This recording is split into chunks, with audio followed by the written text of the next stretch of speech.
En esta mañana yo te invito, mi hermano, a que unamos nuestras voces para cantarle a Él. Así que vamos a cantarle con regocijo, como dice su palabra, porque tenemos un Dios bueno, grande, fuerte, poderoso, soberano, quien controla todo y quien es nuestro Dios. Amén.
Nunca más tendremos sed.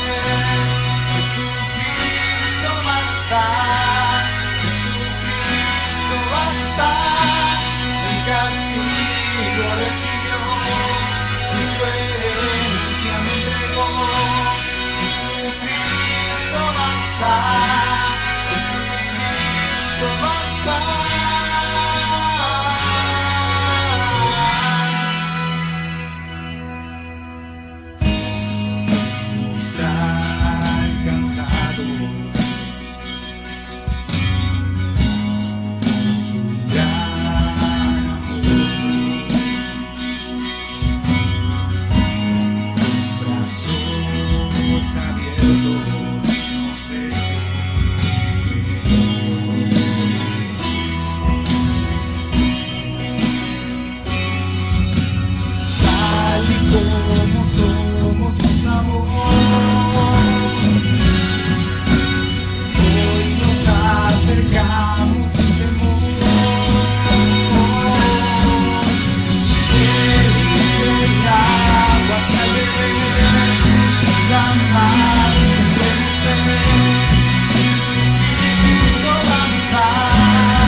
Esperanza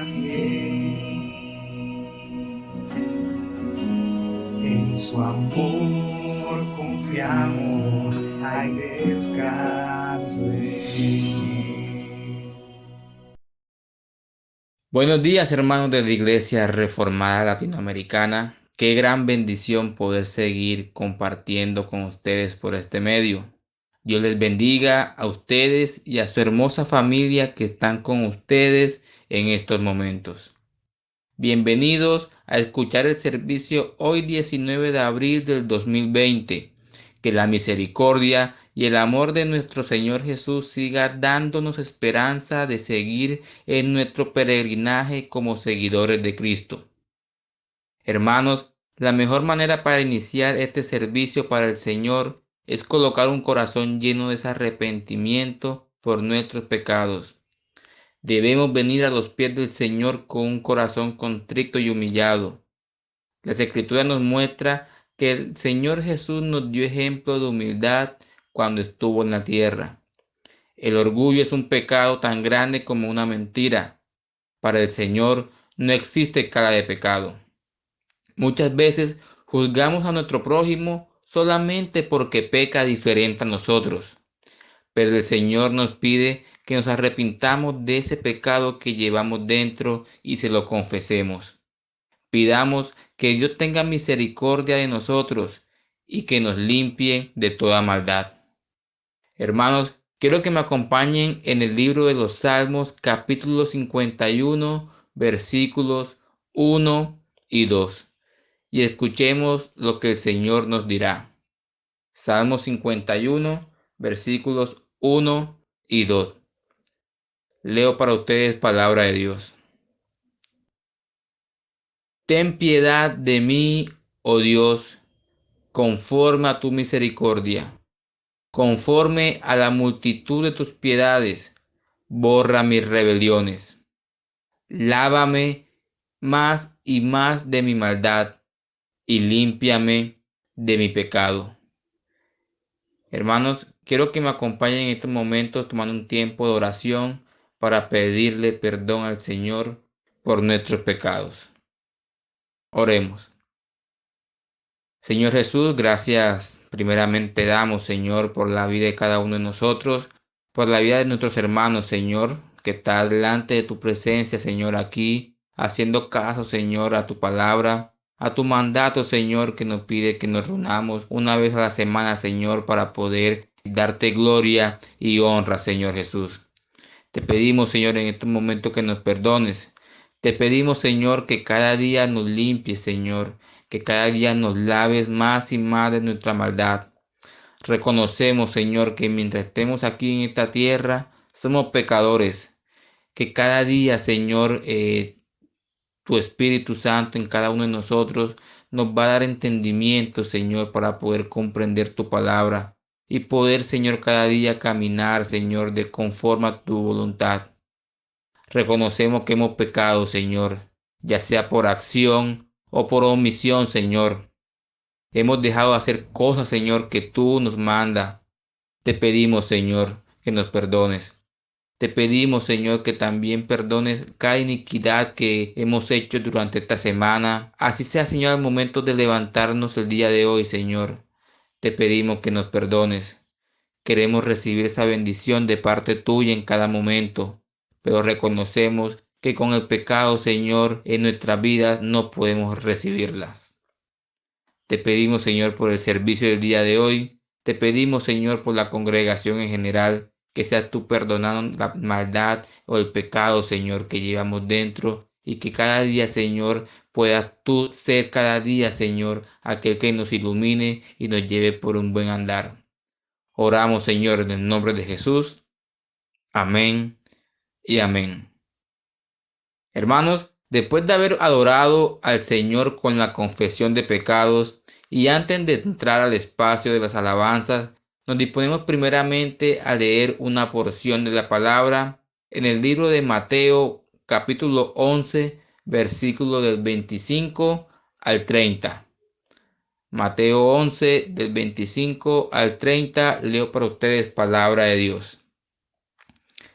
En aquel tiempo, respondiendo Jesús dijo: Te alabo, Padre, Señor del cielo y de la tierra, que hayas escondido estas cosas de los sabios y de los entendidos y la hayas revelado a los niños. Así, Padre, pues que así agradó en tus ojos.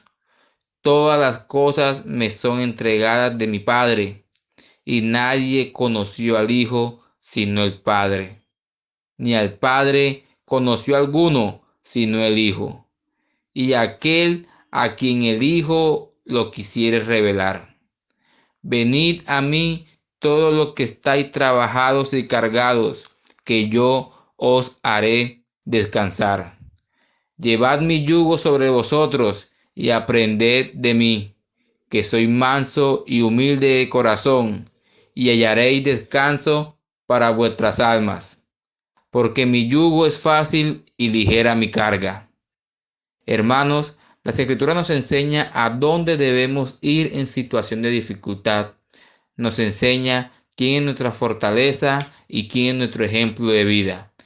Y ahora nos disponemos a seguir adorando al Señor por medio de las alabanzas.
Bendiciones, mis amados hermanos, que la gracia y la paz de Dios siga gobernando nuestras vidas en medio de este momento de cuarentena. Un cordial saludo a todos los hermanos que están escuchando y haciendo parte de este culto desde nuestros hogares. Esperamos esa mañana en la que todos podamos saludarnos y abrazarnos, pero mientras tanto vamos a estar unidos en mente y corazón para darle gloria y honra al Señor por este medio. Así que el Señor le ha placido en el día de hoy hablarnos a través del libro de Filipenses, hermanos.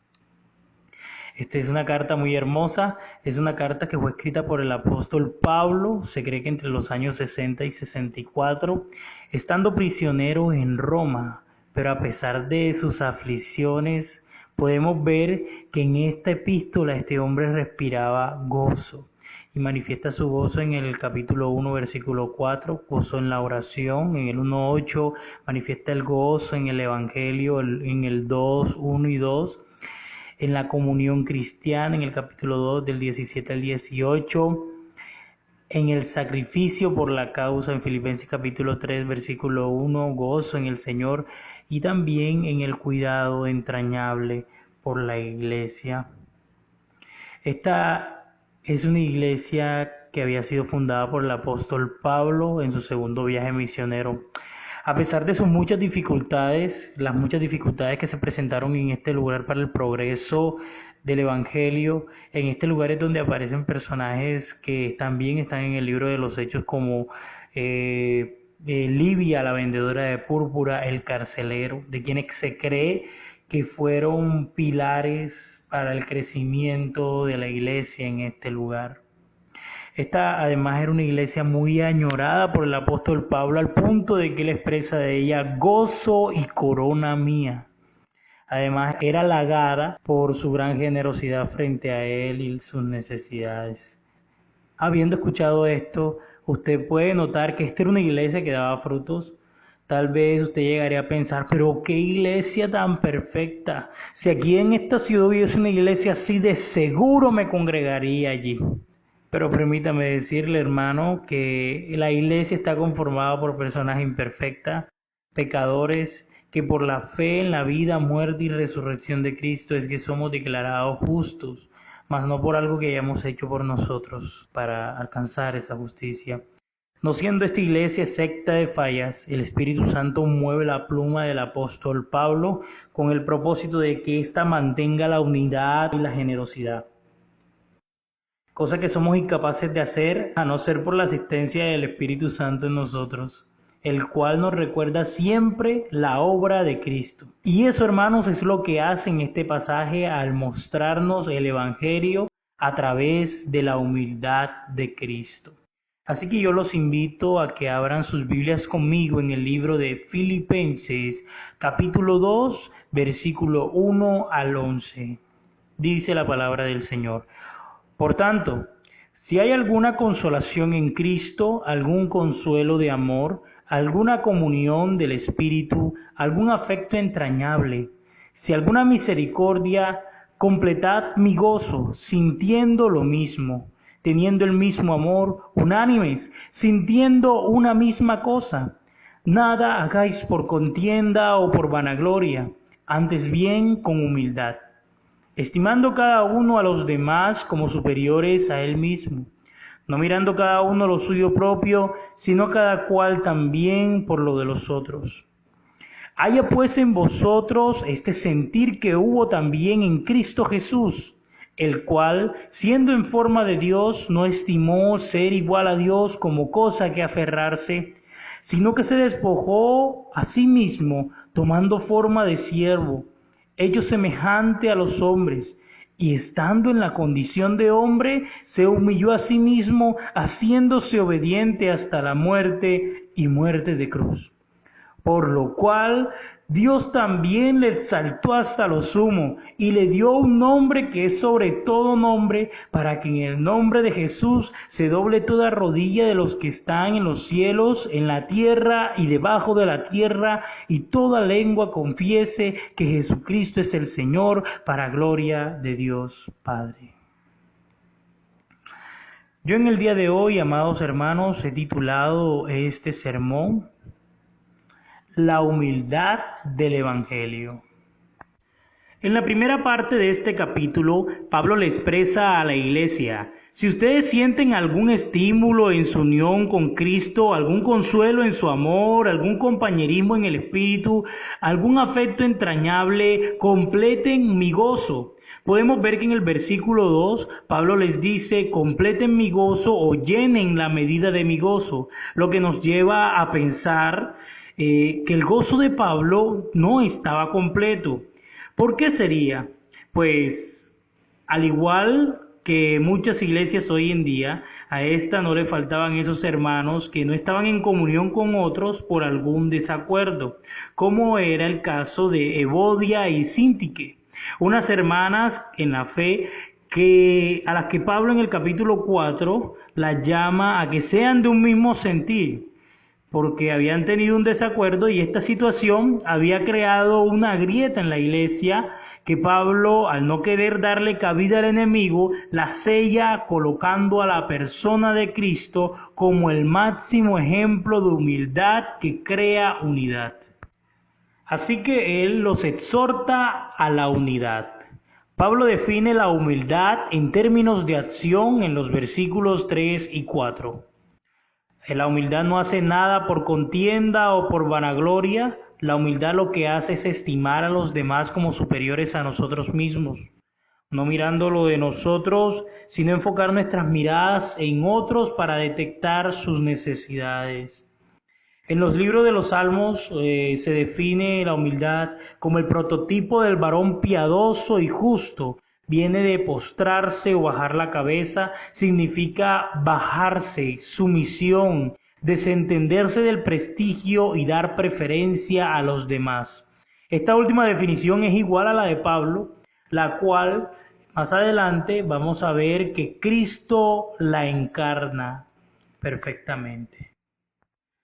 Y al hablar de humildad hay que ser muy cuidadosos, porque en ocasiones cuando creemos que somos realmente humildes es cuando esta virtud realmente carece en nosotros. Que no nos vaya a suceder como aquel hombre que escribió un libro que decía en su portada: 7 pasos para llegar a ser tan humildes como yo. ¡Wow! Verdaderamente no hay nada como mantener los ojos en la obra de Cristo. Y Dios ha permitido que sus hijos experimentemos esa humildad al momento de abrazar su gracia, ya que nuestras vidas se rinden ante su voluntad, ante su soberanía, y nuestra arrogancia queda en el suelo al entender que no podemos hacer nada por nuestras fuerzas para alcanzar su favor. Como dice el libro de Santiago capítulo 4 versículo 6, Dios resiste al soberbio y da gracia al humilde. El Salmo capítulo 138 versículo 6 dice: porque Jehová es excelso y atiende al humilde, mas al altivo mira de lejos. Su favor es el que hace que nuestras vidas sean bañadas con humildad, como en la conversión del apóstol Pablo en Hechos capítulo 9. Que lo llevó de esa arrogancia imponente a absoluta sumisión ante la soberana voluntad de Dios, al punto de decir: ¿qué quieres que haga, Señor? O como la enseñanza que Jesús nos da en Lucas 18, dice que 2 hombres subieron a orar al templo, uno era fariseo y el otro publicano. El fariseo, puesto en pie, oraba consigo mismo de esta manera: Dios, te doy gracias porque no soy como los otros hombres, ladrones, injustos, adúlteros, ni aun como este publicano. Ayuno 2 veces a la semana, doy diezmo de todo lo que gano.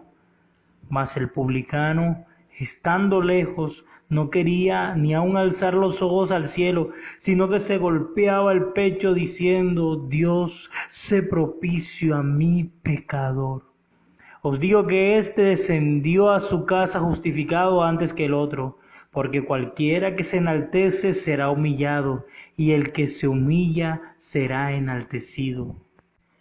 Pero mis amados hermanos, la humildad también nos lleva a hacer algo por los otros. Y esta tiene mucha relación con el amor. Si recordamos lo que dice Primera de Corintios capítulo 13, ¿qué dice del amor?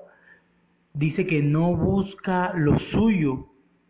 Y lo que dice Segunda de Corintios capítulo 8, versículo 9, dice, porque ya conocéis la gracia de nuestro Señor Jesucristo, que por amor a vosotros se hizo pobre siendo rico, para que vosotros con su pobreza fuésemos enriquecidos. Así que mis amados hermanos, es la humildad la forma en la que se satisface o la forma en la que se manifiesta el amor. Al no mirar lo de nosotros, sino lo de las otras personas. Y satisfacer también sus necesidades, así como Cristo lo hizo con nosotros. Porque una iglesia que ama es una iglesia humilde. Y una iglesia humilde es una iglesia unida que hace algo por las necesidades de los otros, así como Cristo también pudo satisfacer nuestra más grande necesidad. Así que Pablo continúa en el versículo 5 y dice, haya pues en vosotros este sentir que hubo también en Cristo Jesús.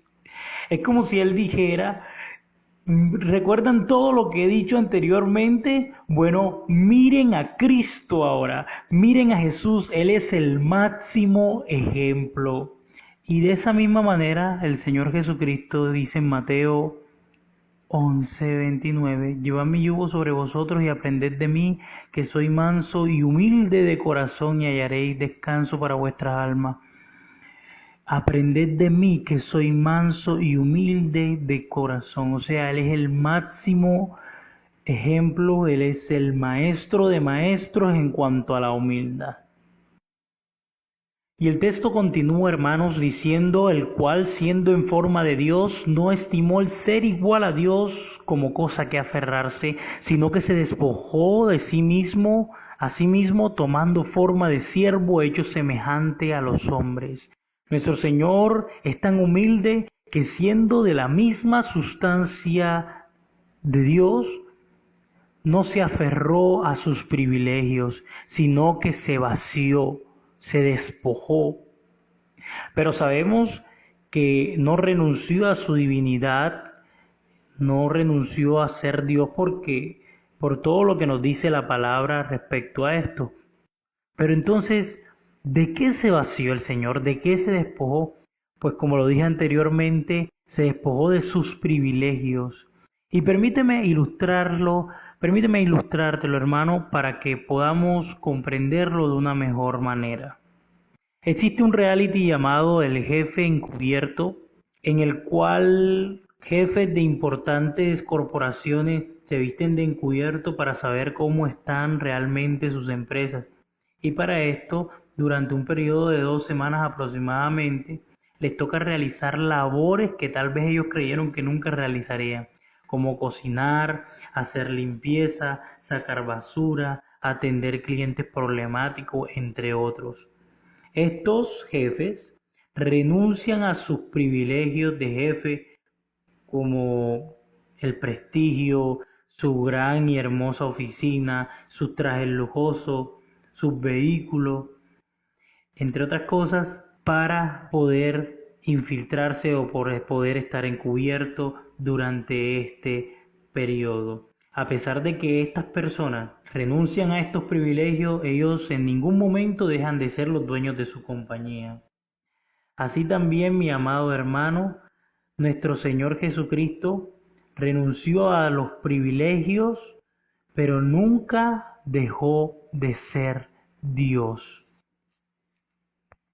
Además, nuestro Señor no descendió de su trono como un actor, sino como Dios y como un hombre que padeció necesidades. Nuestro Señor renunció a sus riquezas, como ya lo vimos en 2 Corintios capítulo 8, versículo 9, como lo expresa el comentarista Hendrickson. Dice, tan pobre fue que siempre tuvo que pedir prestado, un pesebre donde nacer, una casa donde posar, una barca para predicar, un animal en el cual cabalgar, un aposento en el cual instituir la cena del Señor y finalmente una tumba donde ser enterrado. Él llevó una deuda y una carga pesada sobre sus hombros, como lo dice Isaías 53, 6. Nuestro Señor renunció a su gloria celestial, y cuán profundo lo sintió cuando lo expresó en Juan capítulo 17, precisamente esa noche antes de su muerte, cuando clamó desde lo más profundo de su corazón: ahora pues, Padre, glorifícame tú al lado tuyo con aquella gloria que tuve contigo antes que el mundo fuese. De las infinitas moradas de eterna delicia en la presencia de su Padre, bajó voluntariamente a este reino de miseria para habitar con el hombre pecador, él ante quienes los serafines cubrían su rostro. Renunció a la autonomía de su autoridad, se humilló a sí mismo haciéndose obediente. En efecto, se convirtió en siervo, en el siervo, y aunque era hijo, por lo que padeció, aprendió obediencia, como lo dice Hebreos capítulo 5, versículo 8. Y como expresó en Juan capítulo 5, versículo 30, porque no busco mi voluntad, sino la del que me envió. Él voluntariamente se humilló para rescatarlo. Por eso Él expresa: por eso me ama el Padre, porque yo pongo mi vida para volverla a tomar. Nadie me la quita, sino que yo mismo la pongo. Tengo poder para ponerla y tengo poder para volverla a tomar. Este mandamiento recibí de mi Padre. Pero ¿qué tanto se humilló? No solo se despojó de todo para venir aquí como lo hizo. No solamente se hizo hombre y padeció las necesidades físicas de nosotros, sino que también se hizo obediente hasta la muerte. Y no cualquier tipo de muerte, sino la muerte de los peores criminales de la época de ese entonces. Y permíteme darte una corta información acerca de este tipo de muerte. La cruz era una forma horrible de pena capital originada por el imperio persa que los bárbaros también usaban. El condenado moría de una lenta muerte por asfixia al punto traumático de no poder levantarse por los clavos que sujetaban sus manos ni de empujarse por los clavos que sujetaban sus pies, lo suficiente para poder aspirar y exhalar. Por lo general se le quebraban las piernas para que la víctima no pudiera empujarse con sus piernas y de ese modo no poder llenar de aire sus pulmones. El rey Darío crucificó 3.000 babilonios. Alejandro Magno crucificó 2.000 ciudadanos de Tiro. Alejandro Janeo crucificó 800 fariseos mientras violaban a sus mujeres delante de ellos. Los romanos crucificaron 30.000 delincuentes en la época de Jesús. Tito Vespasiano crucificó tantos judíos en el año 70 después de Cristo que los soldados no tenían espacio ni para las cruces ni suficientes cruces para los cuerpos. Amado hermano, este tipo de muerte había fijado el horror en esta cultura. Y los receptores de esta carta lo entendían perfectamente. ¿Cómo no sensibilizarse ante semejante humildad? No hay otro como Él, hermano. Pero eso no queda ahí, hermanos. El texto dice: por lo cual Dios también le exaltó hasta lo sumo y le dio un nombre que es sobre todo nombre, para que en el nombre de Jesús se doble toda rodilla de los que están en los cielos y en la tierra y debajo de la tierra, y toda lengua confiese que Jesucristo es el Señor, para gloria de Dios Padre. ¿Cómo no hemos de adorarle, hermanos? Aquel a quien el Padre exaltó hasta lo sumo, a quien exaltó hasta lo más alto, la superexaltación, y tiene un título por encima de todos, el nombre con la mayor autoridad sobre todo, ante el cual toda rodilla se doblará y ante el cual toda lengua confesará que Jesucristo es Dios, es el Señor sobre todo. Todos le veremos y confesaremos que Jesucristo es Dios eterno, porque el que se humilló fue exaltado. Aleluya. Toda la exaltación es para Él. El Señor en este pasaje nos muestra su humildad, su amor, pero también nos motiva a que le sigamos adorando. Así que, hermano, yo te invito a que estemos orando. Amado Señor, gracias por tu palabra.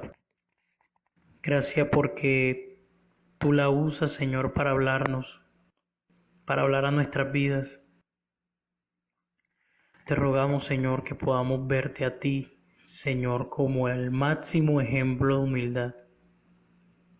Que podamos verte a ti, Señor, y la obra que has hecho por amor a nosotros.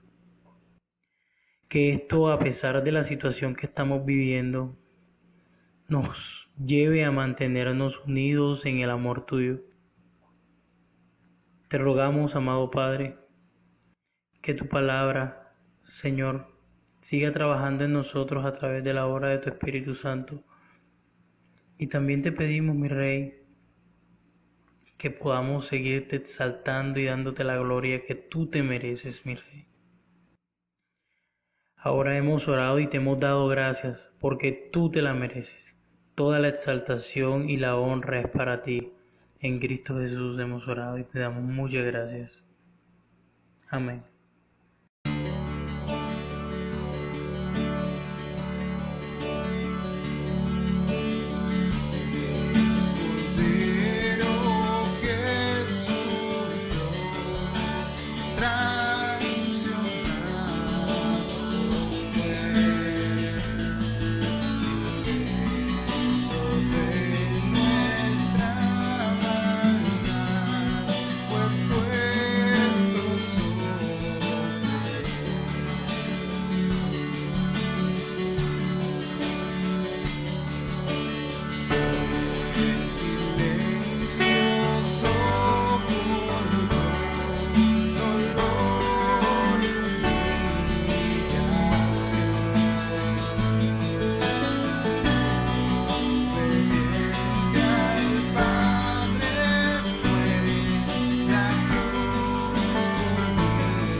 Él venció, la tumba abierta está.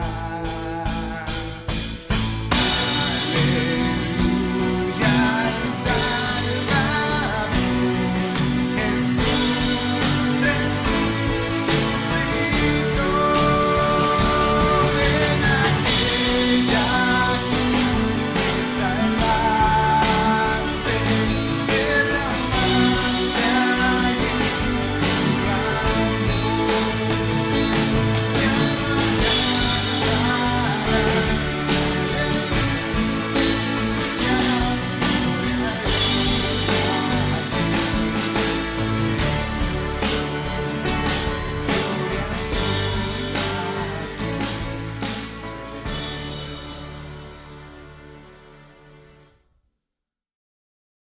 Demos gracias a Dios. Oremos, hermanos. Señor, Santísimo Padre, nos inclinamos ante ti, pidiéndote que desarrolles en cada uno de nosotros un corazón lleno de humildad, que nuestro deseo sea agradarte, Señor. Transforma, Padre, nuestra mente y nuestros corazones para vivir una actitud de agradecimiento. Ayúdanos, Señor, a preocuparnos más por nuestros hermanos y por sus necesidades. Pon en nosotros un corazón de siervo. Fortalécenos, Padre, con tu glorioso poder, para que nos llenemos de toda paciencia y perseverancia que necesitamos para vivir en plena confianza en tu voluntad. Gracias te damos por tu santa y poderosa palabra, la cual nos alimenta y nos ayuda a no agotarnos en las batallas que enfrentamos. Gracias, Señor, por bendecirnos y por tu gran amor.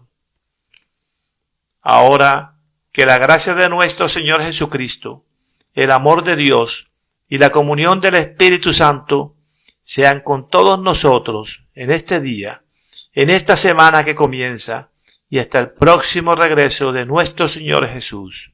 Amén.